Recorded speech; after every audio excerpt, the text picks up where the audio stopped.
Existe uma pergunta que acompanha o ocultismo há séculos. Quem criou os 72 demônios da Goécia? À primeira vista, a resposta parece simples. Muitas pessoas acreditam que eles nasceram dentro de um antigo livro chamado Ars Goetia, uma seção do famoso Lesser Keys of Solomon. Mas essa resposta está longe de conter toda a história. Porque quando abrimos esse grimório, os demônios já estão ali. Cada um possui um nome, uma aparência, um título de nobreza, um número preciso de legiões, funções bem definidas. Alguns são reis, outros duques, marqueses, condes e presidentes, como se pertencessem a um enorme império invisível. A verdadeira pergunta, então, não seria apenas quem escreveu a Goécia, mas como surgiu uma hierarquia tão detalhada? Quem decidiu que um espírito seria rei, enquanto o outro seria apenas presidente? Para responder isso, precisamos abandonar por alguns minutos a imagem romântica dos grimórios. E precisamos voltar para uma Europa muito diferente da nossa. Uma Europa onde religião, ciência e magia ainda não eram mundos separados. É ali que a resposta para essa pergunta realmente começa.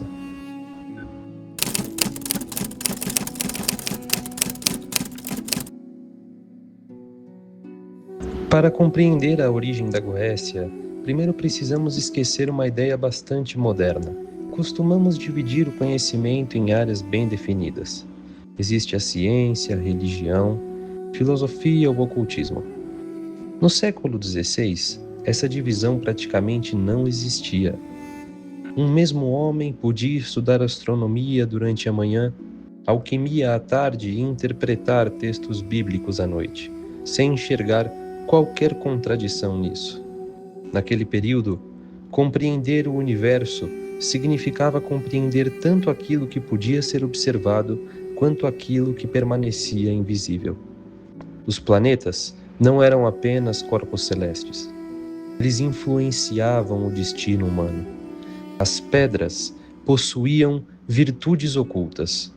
As plantas carregavam correspondências espirituais. Os números revelavam a ordem secreta da criação. E os anjos e demônios faziam parte da estrutura do cosmos tanto quanto as estrelas. Essa forma de pensar pode parecer estranha para nós, mas durante muitos séculos ela era considerada perfeitamente racional. Não existia uma linha clara separando aquilo que hoje chamaríamos de ciência daquilo que hoje chamaríamos de magia. Na verdade, muitos dos homens que ajudaram a construir a ciência moderna também estudaram disciplinas esotéricas. Isso não significa que todos praticassem magia. Significa apenas que o conhecimento era concebido de forma muito diferente da que vemos hoje. Para entender a natureza, era preciso entender também o mundo espiritual. É justamente nesse ambiente intelectual que começa a surgir os primeiros grandes tratados sobre espíritos. Mas esses tratados não apareceram do nada. Eles foram o resultado de uma tradição muito mais antiga.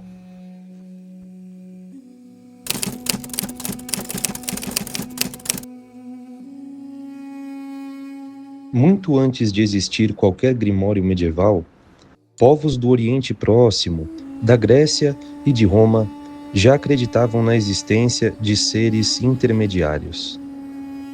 Nem totalmente divinos, nem totalmente humanos. Os gregos chamavam alguns desses seres de daimones.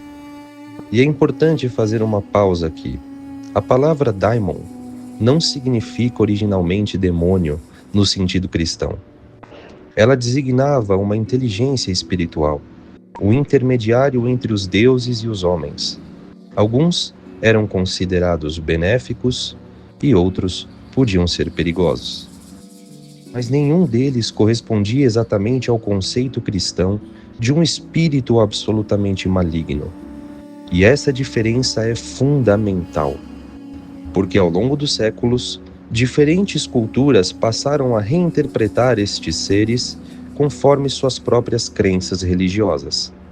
Quando o cristianismo começou a se consolidar como a principal religião da Europa, muitos deuses pagãos e espíritos antigos foram gradualmente reinterpretados como entidades demoníacas.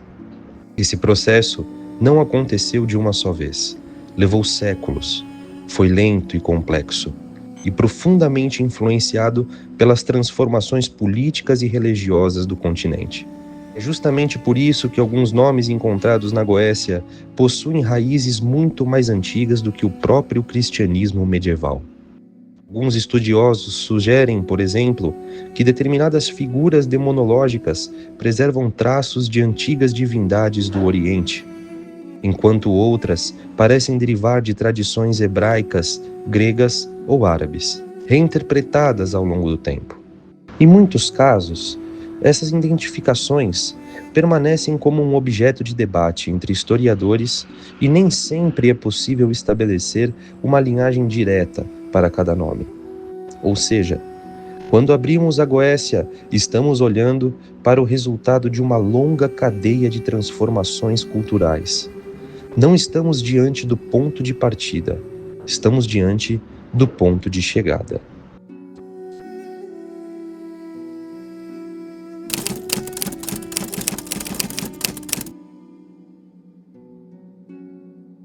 Se pensássemos em um objeto que poderia representar toda a completude do ocultismo europeu, muito provavelmente este objeto seria o Grimório. Hoje, essa palavra desperta imagens de livros antigos, páginas amareladas, símbolos misteriosos e invocações proibidas. Mas, historicamente, um Grimório era muito mais do que um livro de magia. Era uma tentativa de organizar aquilo que estava invisível. Entre os séculos XII e XVI, diversos manuscritos começaram a circular pela Europa, reunindo orações, símbolos, nomes divinos, selos, correspondências astrológicas e instruções para operações espirituais. Estes textos não eram padronizados. Cada manuscrito podia representar diferenças importantes.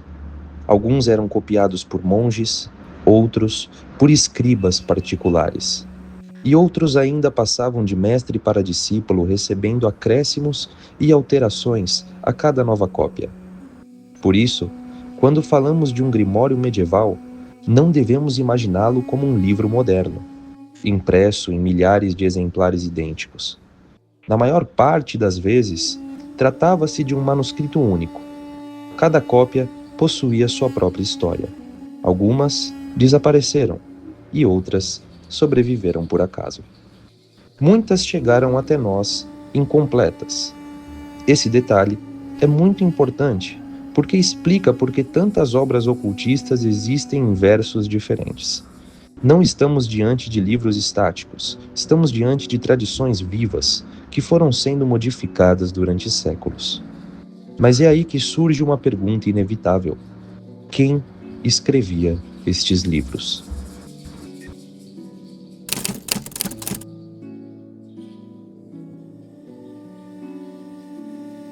Quando pensamos em um mago medieval, é comum imaginarmos um velho isolado em uma torre, cercado por velas e instrumentos misteriosos. Essa imagem foi popularizada pela literatura e pelo cinema, mas a realidade histórica era bem mais complexa. Grande parte daqueles que estudavam magia cerimonial eram homens instruídos. Sabiam ler latim, tinham acesso a bibliotecas, conheciam filosofia, astronomia, teologia e, em muitos casos, medicina. Durante a Idade Média, e principalmente durante o Renascimento, a palavra mago não significava necessariamente alguém que realizava espetáculos sobrenaturais. Muitas vezes, ela designava um estudioso daquilo que chamavam de filosofia oculta. Esses estudiosos acreditavam que Deus havia criado o universo segundo uma ordem perfeita. Se essa ordem existia, então ela poderia ser compreendida e também controlada. Cada planeta, metal e planta carregariam determinadas virtudes. Os nomes divinos não eram vistos apenas como palavras, eram considerados expressões do próprio poder criador. Nesse contexto, estudar magia significava tentar compreender como essas relações invisíveis funcionavam. E é importante destacar que essa visão não era aceita por todos. A Igreja condenava diversas práticas mágicas, especialmente aquelas associadas à evocação de espíritos. Entretanto, havia uma distinção importante entre diferentes formas de magia. Alguns autores medievais aceitavam práticas ligadas à astrologia ou ao uso simbólico das propriedades naturais, enquanto condenavam qualquer tentativa de estabelecer contato direto com entidades espirituais. Na prática, porém, essa fronteira nem sempre era clara e variava conforme a época, a região e a autoridade religiosa envolvida. Foi justamente nessa zona de tensão que muitos grimórios nasceram. E com eles, um dos personagens mais curiosos e poderosos do mundo que conhecemos e também uma peça fundamental para entendermos toda essa história.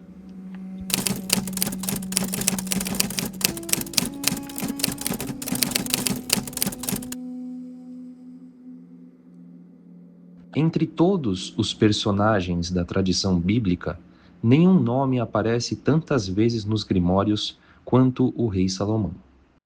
Mas por quê? A resposta começa muito antes da Goécia.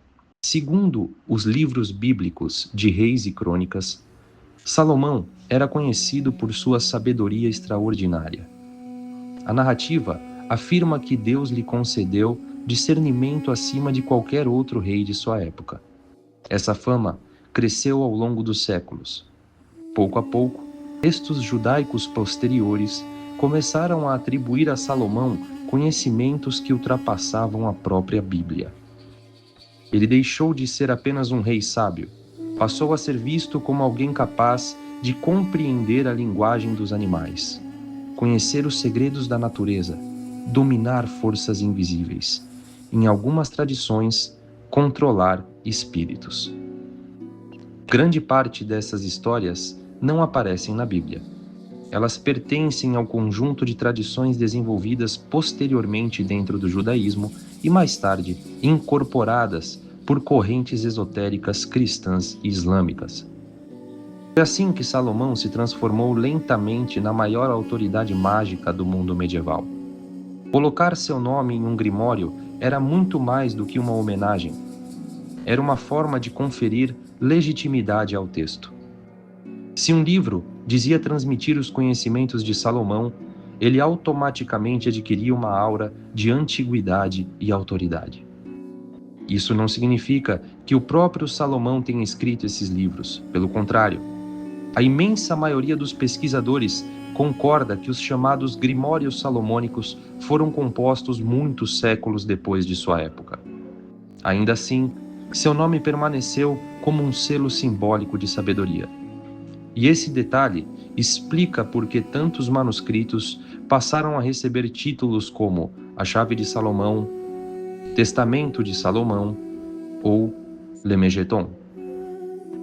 Mas existe um livro em especial que mudou completamente a maneira como o Ocidente imaginava os demônios. Curiosamente, ele não foi escrito por um feiticeiro, nem por um sacerdote e muito menos por um alquimista. Foi escrito por um médico, e sua intenção era exatamente o oposto daquilo que muitos imaginam.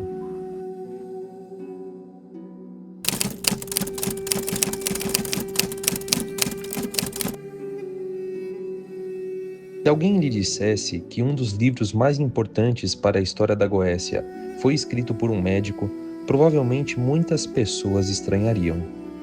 Mas foi exatamente isso que aconteceu. Seu nome era Johann Weyer. Nascido em 1515, na região que hoje corresponde aos Países Baixos. Weyer viveu em uma Europa marcada por profundas transformações religiosas, políticas e intelectuais. A Reforma Protestante já havia abalado a unidade da cristandade ocidental. A imprensa, de tipos móveis, aperfeiçoada poucas décadas antes por Gutenberg, acelerava a circulação de ideias em uma velocidade inédita.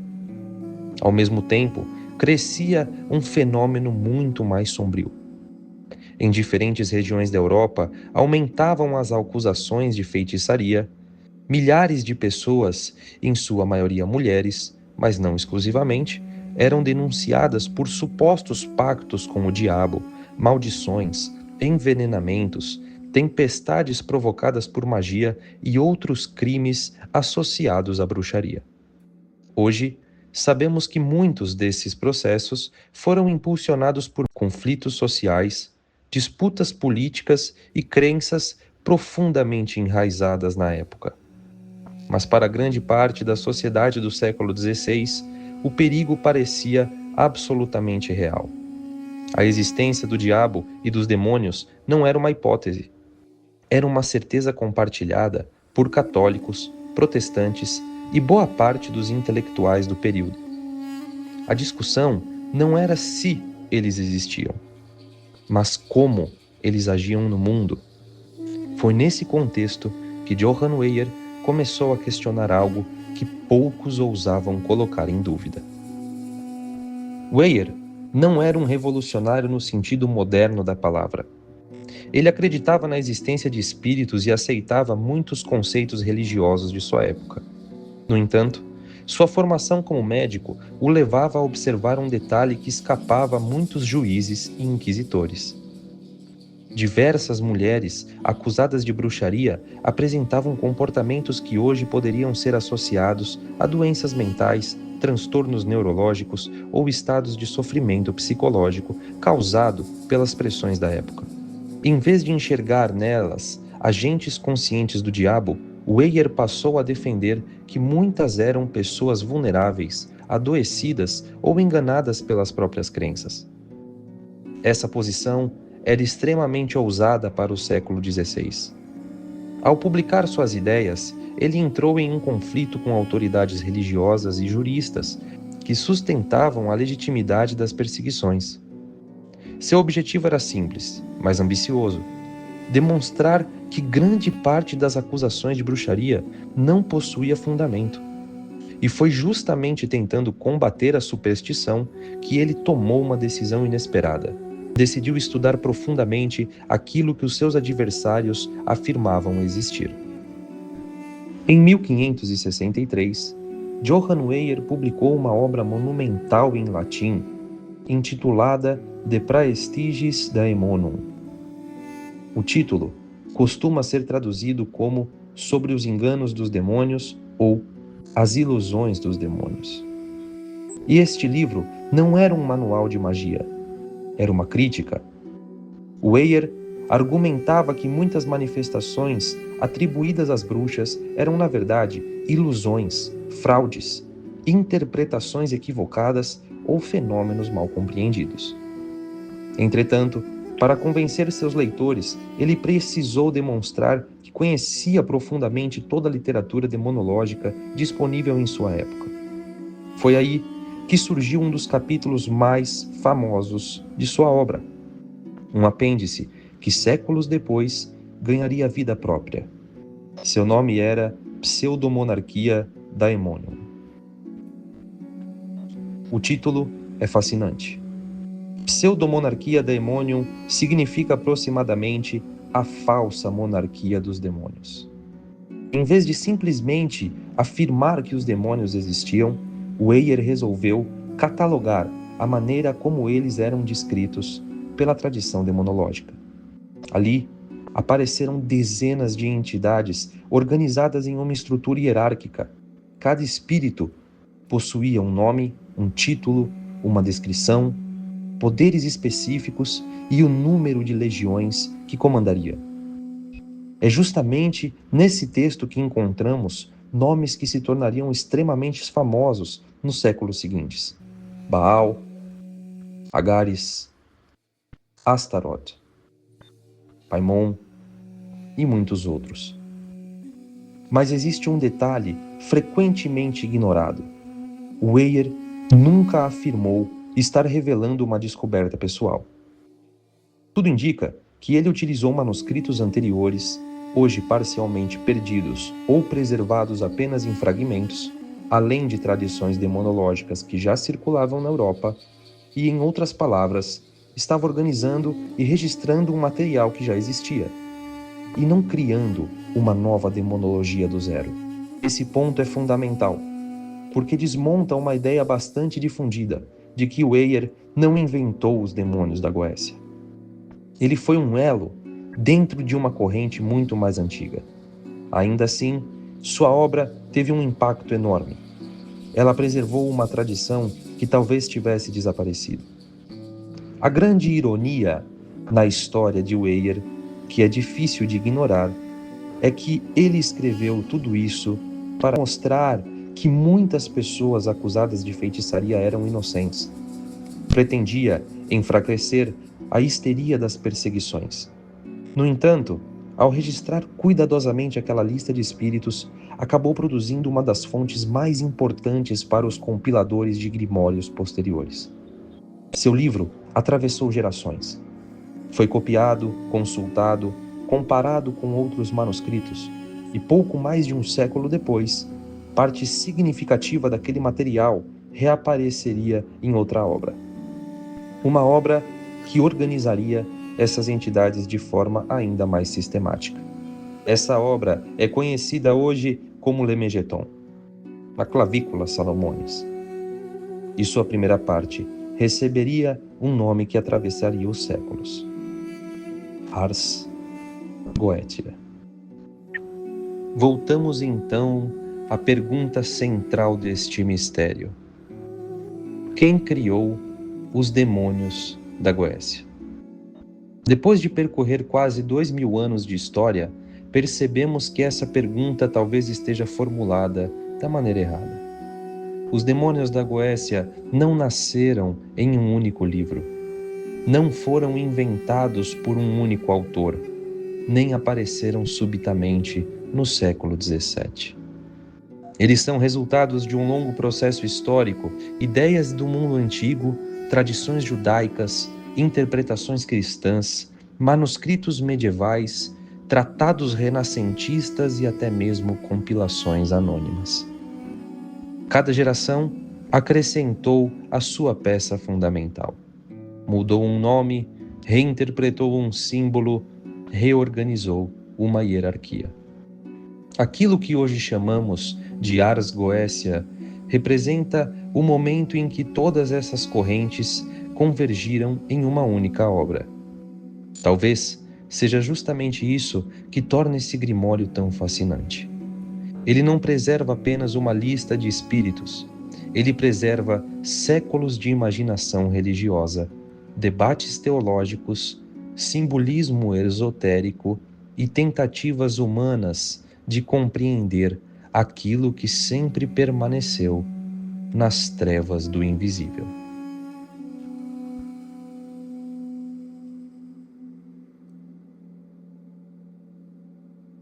Se você aprecia estudos ocultistas e esotéricos, eu peço para que você considere se inscrever no nosso canal, deixar o seu comentário, a sua dúvida, pergunta ou depoimento e também um joinha.